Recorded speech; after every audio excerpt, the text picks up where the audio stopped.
Bonjour, mon nom c'est Jean Lavanda. Après 25 ans dans le commerce au détail, comme franchisé de la bannière Club-Sine dans la région de l'Outaouais, la famille et moi avons décidé de vendre nos commerces.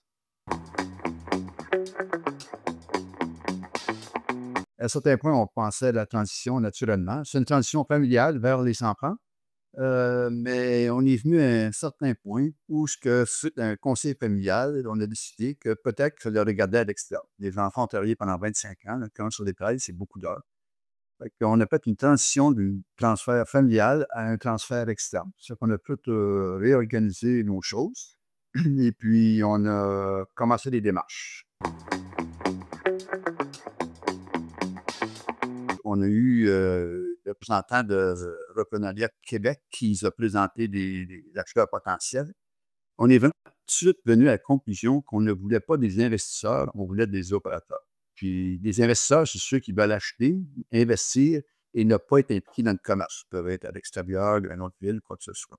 Tandis qu'un opérateur va venir se salir les mains, travailler dans le commerce. Il y en a moins, mais c'est ça qu'on a pris comme décision, était la meilleure transition pour avoir du succès dans la continuité de l'entreprise. Lorsqu'on commence le démarchage mental pour la vente d'entreprise, beaucoup de questions qui se posent. Puis les questions nous viennent en parlant avec des intervenants qu'on n'est pas dû travailler avec. Par exemple, qu'est-ce qu'elle vaut l'entreprise? C'est quoi l'achalandage? C'est quoi le multiplicateur du bailleur? Des choses qu'on sait qui existent, mais on ne réfléchit pas à ça quand on est dans les pieds dans le commerce. Fait que là, c'est de voir comment on peut réfléchir à trouver ces informations-là pour une valeur juste, pour avoir une belle transaction, naturellement.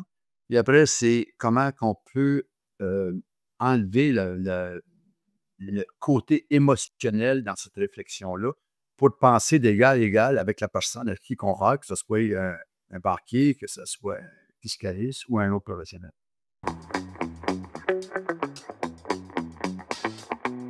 Un des plus gros défis, c'était, pour commencer, moi, de faire cette transition-là d'une transaction familiale à une transaction externe. C'est une bâtisse, c'est un commerce qu'on bâtit, on y met notre sueur, fait qu'on voit la longévité dans la famille, mais après ça, on s'aperçoit que peut-être c'est pas la meilleure chose. Fait que ça, il faut l'accepter. Le processus est long et il y en a bien qui pourraient dire pénible, mais c'est un mal nécessaire. Ce qui a beaucoup aidé, c'est des discussions familiales. On a parlé beaucoup parce qu'on vendait 2 commerces, donc mes filles étaient actionnaires dans un des commerces, le deuxième, j'étais actionnaire. Fait que donc, ça peut être plein de décisions de famille cohérentes.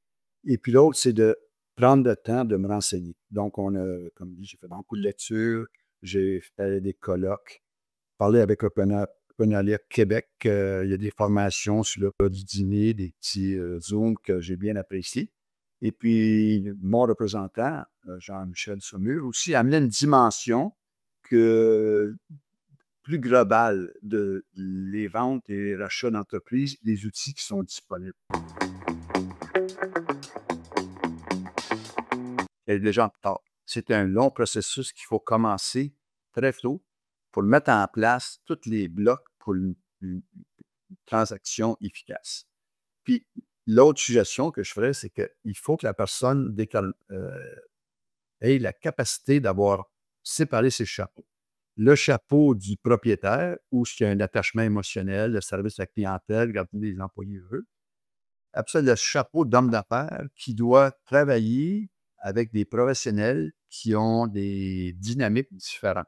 Fait que si on parle comme la personne émotionnelle aux personnes professionnelles, ça ne fonctionne pas. Il faut aller dans leur carré de sable et travailler avec eux d'une façon efficace pour en arriver au résultat. Ça a l'air facile, mais ça ne l'est pas. Parce qu'on doit se rappeler dans quel chapeau qu'on porte quand on a une décision pour une transaction efficace.